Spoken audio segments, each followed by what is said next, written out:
Welcome to the Dear Applicants podcast, where we help aspiring students navigate the complex and often overwhelming world of university applications. Hello, everyone. Just want to let you know that we're going to be holding a speaker series on US and UK admissions over the weekend of the 2nd and 3rd of September. If you're in Singapore or will be at the time, do hop over to ivyprep.com.sg/US-UK event today to register for the event. Looking forward to seeing you there. Hello, and welcome to another episode of Dear Applicants. I'm your host, Jonathan, and with me today is Geraldine, who went to ACJC, was on an MOE teaching scholarship and then a master's scholarship, attended KCL as well as Columbia, served out her time with MOE after going to NIE, and is now a partner manager at AWS. Thank you very much for being here today, Geraldine. How are you? Good, thank you.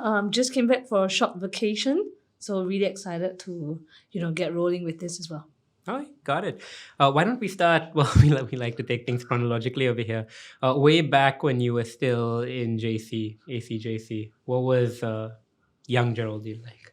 Oh, that was a long time ago. Let me try to recall. Right, I think my fondest memory of ACJC was really in student council, where in secondary school I wasn't actually a prefect or a student councillor, and in ACJC was when I got the opportunity to do something like that in a leadership position.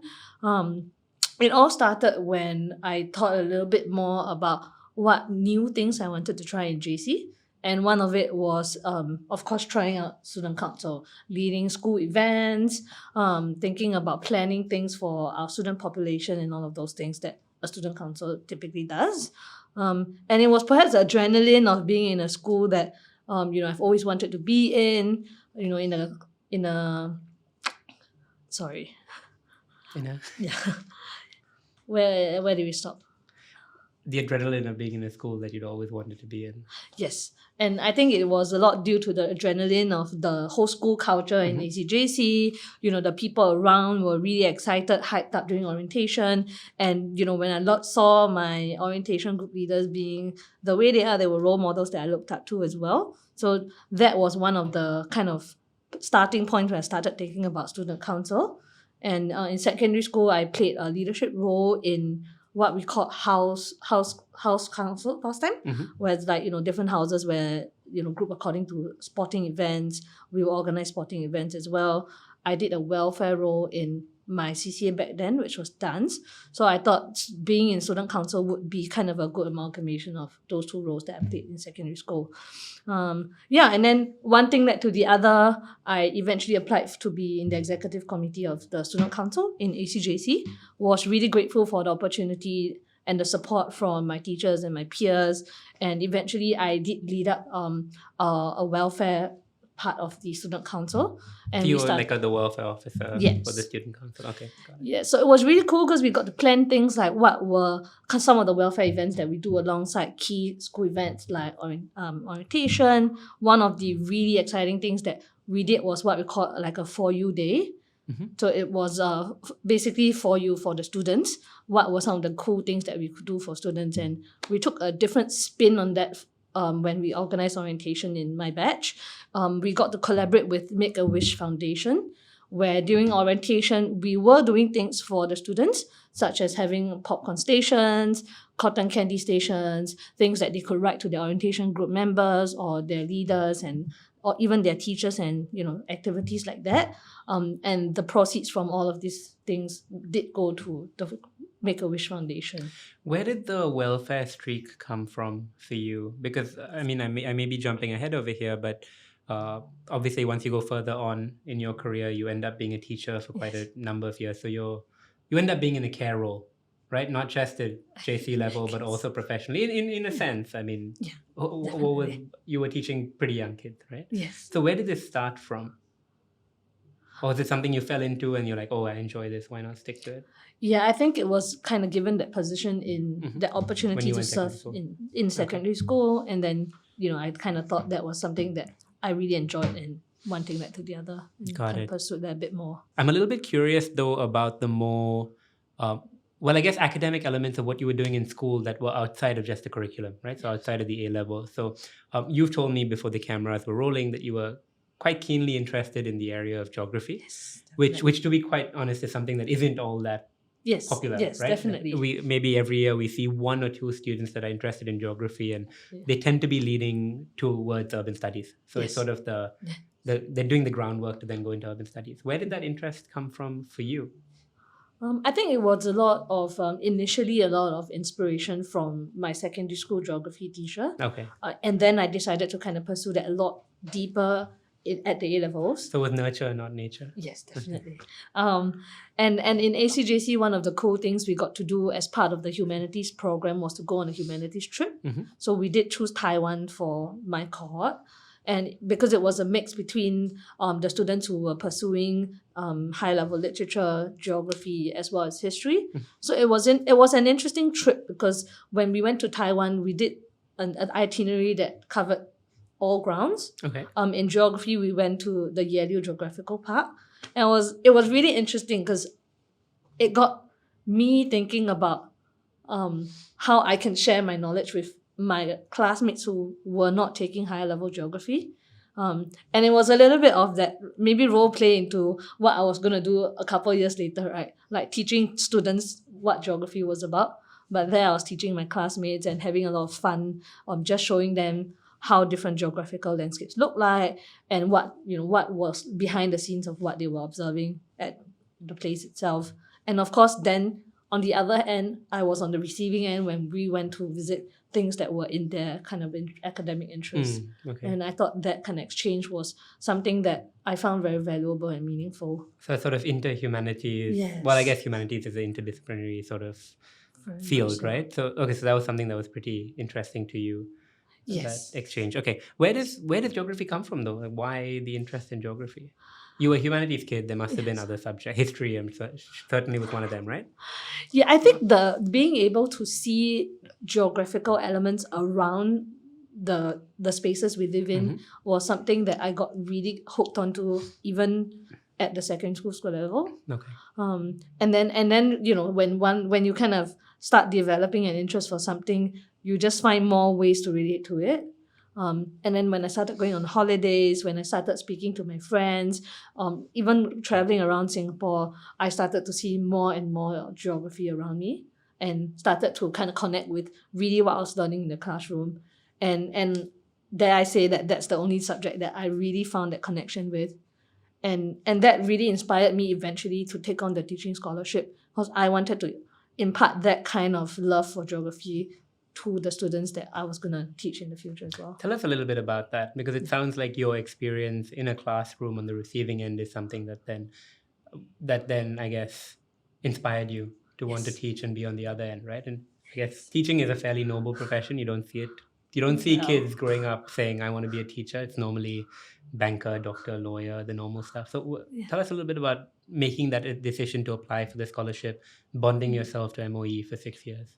Yeah, I think I was one of those, I'm not sure rare or not, cases where I made the decision on my career really early on in my life. I think by the time I was Sec 3, Sec 4, I knew that I wanted to be a geography teacher. A geography teacher specifically? Yes. Okay. Or maybe back then I wanted to be a geography teacher, and as my understanding of the teaching profession evolved, I then wanted to be a geography curriculum maker. Okay. Yeah. So that's a little bit. So a little bit more strategic. Yeah, a little bit more strategic, a little bit more. You could influence what the children were learning and how we were intentionally teaching that connections to those students. So when I went to JC, it was always about what was I going to do to make sure I got myself a teaching scholarship. Okay, so there was a 2 or 3 year time frame, right, or timeline over here. Yes. And so, what did you do to help you get that teaching scholarship? So I think it was a lot about getting my foundations right. Of course, getting the A-level curriculum nailed, knowing that, Right. and prioritizing geography, my geography grades, and allocating a huge amount of time to doing geography work when I was in school. And then, of course, there was student council. And I think where what ACJC did as well was it exposed me to so many different opportunities to try out different things, and it challenged my perspective and my decision of whether I really wanted to be a teacher, where we were able to speak with a lot of alumni from different career tracks, lawyers, doctors. We got to speak with teachers as well. A lot of artists, people in the art industry, like drama makers as well as artists, musicians.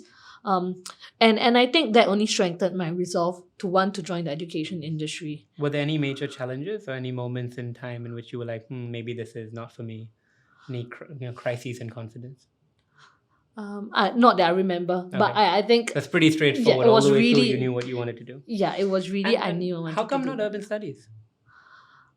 So I think when I was in secondary school, it was always okay. I wanted to do geography, and that based on whatever exposure that I had to geography, and then at the A levels, I started to think a little bit more about what specialization within geography I wanted to do, and that didn't quite crystallize until I went to King's when I did pursued my BA, when I really kind of zoomed into I wanted to do development geography, Okay. which was a lot about thinking about how countries or nation states move from being a less developed country to a more developed country, and the process of doing that. There are both physical and human factors that we think through as countries progress through that.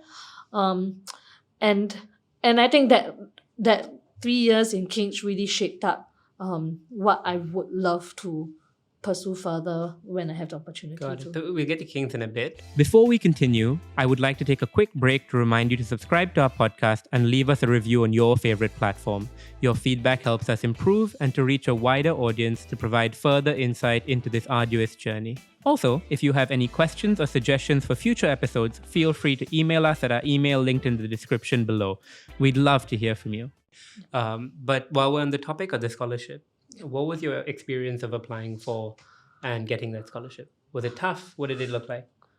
So back then, when for scholarship applications when I was applying, you would apply straight to the PSC, even if you were only gunning for a ministry scholarship. So I had applied to PSC, and then MOE was my only choice of ministry. I didn't choose any other ministry, so it was a pretty straightforward application. And then interviewed with MOE, but alongside that, I also did the MOE internship. So after A levels, there was an opening for an opportunity to apply for the MOE Was this internship. before or after you got the scholarship? It was at the same time. At the same time. Yes. Do you think it helped your chances in any way? I think it helped me go into signing the scholarship with an open eyes, knowing what I'm getting What you were myself getting into. yourself into. Yeah, which the internship experience is quite different from a relief teaching experience, where relief teaching your scope of work is quite limited to what you signed up for, maybe a couple of periods a week and things like that. But when you go into an internship, you really get to shadow a particular teacher through their entire 3 months, right? From planning lessons to executing the lessons to everything else that they do outside the classroom, and you see a bulk of what they spend their time on is not actually in the classroom, right? So I think it helped me know clearly what I'm getting myself into. Is that also the point in which you start to get a bit more interested in curriculum development when you talk about the work that has to be done outside of the classroom, away from the students? Yes, that as well. I think as part of the MOE scholarship, in the summer of my second year, I got to intern with the MOE Curriculum Planning Division. Okay. And that was when my interest for curriculum planning spiked as well. I think all the while it's been always like one of those things where I wanted to do, but I never quite knew what the job entails or the different elements of getting things set up. So that internship did give me a lot more clarity to what curriculum planners do, the kind of timelines that they do, how their day-to-day looks like. So I say the scholarship gave me the opportunity to do that while I was studying as well. And the thing, I guess, the scholarships in Singapore are hard enough to get. But even once you get it, I guess even before you apply for one, something that would make students think twice is the fairly long bond period, right? Once you get the scholarship, which for you is about 6 years. Yes, 6 years. Was that at all a barrier for you or something that you got stuck on and you said, no worries, I'm happy to work with MOE for 6 years? I think because I knew I wanted to be a teacher. Even if in the alternative track of us just going to university and then signing up with NIE later on, there is still a bond period attached to after NIE, you have to serve for a minimum number of years. So I think the decision was made a little bit easier in my situation because between that and the 6-year bond that the teaching scholarship comes with, it's not that much of a delta. So I think for me, it was something that I didn't give much thought to. Got it. And what was your thought process when you were looking at university to go to it? So you've already secured the scholarship. So you're looking at Singapore, the UK. Were you contemplating the US for undergrad as well? No, so I think one of the more exciting things was, back then when I was in JC, maybe it was a little bit of naiveness as well. I had always felt that the UK was a place where geography education was at the best, like they offer the best geography education. Why do you think that? Because geography sort of originated from the UK. Okay. And actually when you dive a bit deeper into thinking about university geography courses in the UK and the US, that's when you see that in the UK they have a lot more comprehensive geography courses across all the different universities. When you go into the US back then, when I was researching, there were not that many US universities that were offering geography at the undergraduate level. Yeah, it was a lot of urban studies, like earth sciences, urban studies and things like that, which were perhaps at that point I was not ready to go into something that specialized yet. I wanted to do geography at a bit more broader level. So I thought the UK courses were a little bit more appealing to me at that point. And so weighing up the UK and Singapore, why did you eventually choose King's over, say, NUS? I think a large part of that decision was because I wanted to try something new for myself. Sure. I wanted to go to a new place, to try out a new education system, be exposed to course mates where a majority of them had gone through a different education system. And I wanted that kind of interactions to understand, how people were different, basically understand different education systems as well. And a large part of that is also because I wanted to come back as a teacher. And I thought that the exposure to different education systems was going to be something valuable for me when I come back as well. Okay. Yeah. Were there any other, considerations or anything like that? The other consideration or the other pull factor the UK had was a lot of the geographical landscapes as well. Again, back to my love for geography. When I thought about where I wanted to go, I've grown up in Singapore. I've gone through the Singapore education system, and I thought, going to the UK would, during the weekends, during the summer breaks, or even Christmas holidays, I would have pockets of time to travel around the region to look at different landscapes. You're not in class for very long, are you, in the UK? Well, don't expose me. But my sister's there right now, and my dad's always whining that she's always free and not really doing much. She's quite happy, of course, but I don't think my dad is. That's all for today's episode of Dear Applicants. Thank you so much for joining us. I hope that you found the content valuable and insightful. If you'd like to learn more about our guests or the topics we discussed, be sure to check out our show notes for links and further resources.